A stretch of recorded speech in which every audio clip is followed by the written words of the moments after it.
Vous vous souvenez de vos premiers entraînements en course à pied? Ce sentiment de liberté, ce plaisir profond que vous ressentiez, à moins que c'était l'enfer.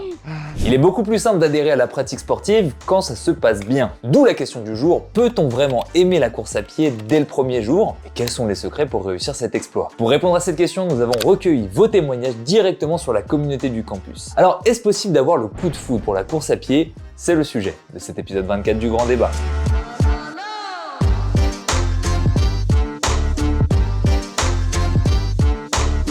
Pas de suspense, la quasi-totalité d'entre vous n'avait pas un super bon souvenir de vos débuts en course à pied. Une petite pensée à tous les traumatisés de la course à pied à cause des cours de PS.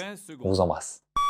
Certains d'entre vous vont même jusqu'à dire que, de leur expérience, ça leur paraît vraiment impossible d'aimer la course à pied dès le départ. Pourtant, si vous êtes là pour témoigner, c'est que vous avez continué à courir. Qu'est-ce qui a bien pu vous faire rester si vous n'aimiez pas ça au départ? Si on comprend tous les leviers qui ont fonctionné sur vous, je pense qu'on va réussir en fin de vidéo à trouver comment faire adhérer n'importe qui le plus vite possible à la course à pied. Déjà, de ce que j'ai pu voir, il y a 2 critères à remplir pour ne pas lâcher au démarrage quand on n'aime pas ça. Le premier est que, même si c'est dur, ça ne doit pas être trop dur. Je prends ici l'exemple de Jérémy, hors de forme par le passé. Il s'était persuadé de détester courir. Puis, une remise en question de son mode de vie l'a fait reprendre le sport, et fort de sa nouvelle condition physique, quand il a recouru à nouveau, finalement, c'était plus si dur que ça, il a adoré. Pendant 40 ans, il a détesté courir, non pas parce qu'il n'aimait pas profondément ça, mais juste parce que pour lui, à ce moment-là de sa vie, c'était trop dur. Le second critère, quant à lui, c'est d'avoir un objectif en tête. Même si on n'aime pas profondément la course à pied aux premiers abords,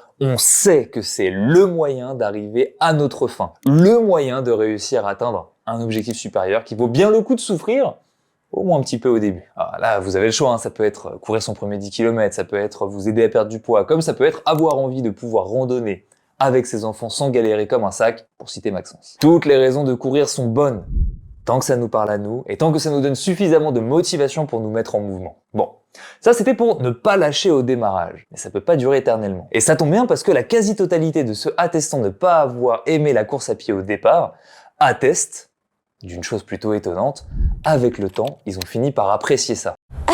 Comment on a fait, Kronk? Là, je m'interroge, parce que sur le papier, c'est pas logique. Bon, en même temps, il y a un petit biais de sélection.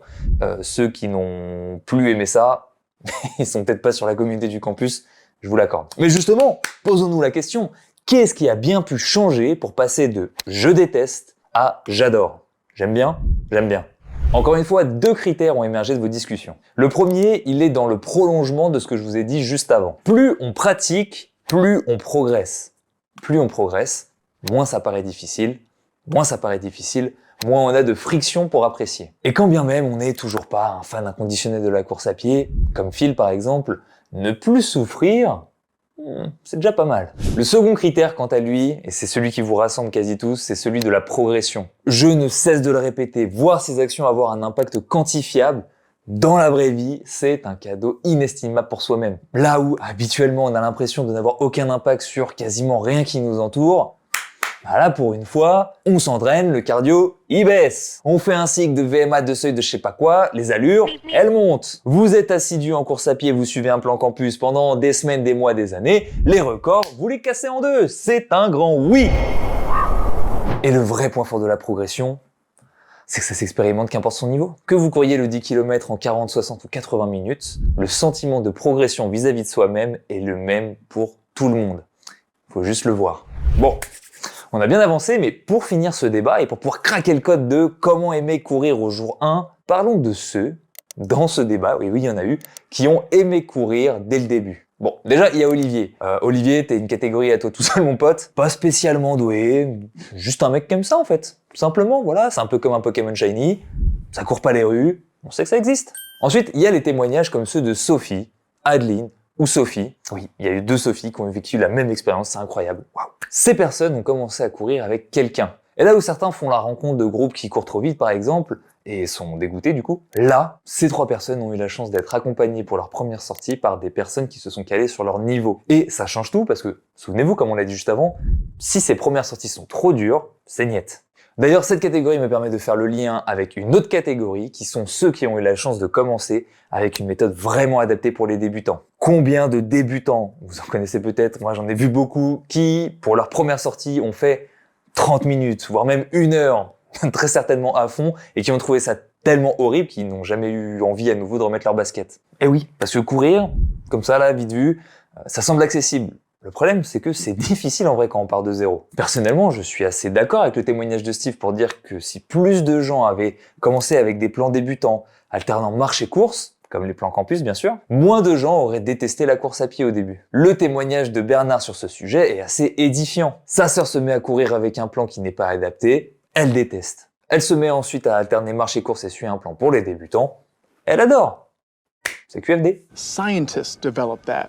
Bon, c'était un long grand débat, je vous l'accorde. Qu'est-ce qu'on doit en retenir de tout ça pour aimer la course à pied ou pour faire aimer la course à pied à quelqu'un de son entourage? Premièrement, commencez le plus bas possible pour que vos entraînements vous paraissent faciles. Si c'est vous qui conseillez un débutant, l'alternance marche-course est sûrement votre meilleur allié. Ou alors renvoyez-le vers le plan débutant de campus. C'est gratuit, c'est cadeau. Deuxièmement, être accompagné, c'est cool. Salut, ça farte? Quand la personne est assez pédagogue pour s'aligner sur votre niveau. Donc si c'est vous qui accompagnez, soyez malin. Voilà, si vous voulez ramener la personne dans l'équipe, prenez votre temps, allez-y doucement. Faut que ça soit facile pour elle.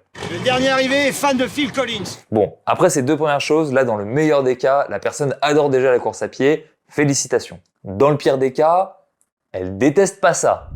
C'est un bon départ, on prend. Ensuite, 3. Trouvez un objectif motivant. Assez motivant pour vous mettre en action. Et si vous avez de l'expérience en course à pied et que un de vos proches se met à courir, n'hésitez pas à l'aider à brainstorm pour lui ouvrir les yeux sur tous les objectifs possibles en course à pied pour qu'il trouve l'objectif qui lui plaît le plus. Quatrièmement, mettez en valeur votre ou sa progression. On le fait déjà du mieux possible avec Campus, mais même vous, vous avez votre rôle à jouer. N'hésitez pas à valoriser les efforts des gens qui vous entourent et à célébrer les petites victoires, surtout si c'est des débutants. Voilà, avec tout ça, normalement, on est bien équipé. C'est tout pour ce grand débat. Si ce format vous a plu, je suis quasiment certain que cet autre grand débat devrait vous plaire. Sinon, rendez-vous sur la communauté du campus pour participer au prochain grand débat ou dans l'espace commentaire pour continuer celui-ci. Sinon, moi, je vous souhaite un bon entraînement avec Campus et je vous donne rendez-vous dans le prochain épisode du grand débat. C'est un grand oui. Faut vraiment que je le crie. C'est un grand oui! Ta gueule! Peut-être qu'il résonne.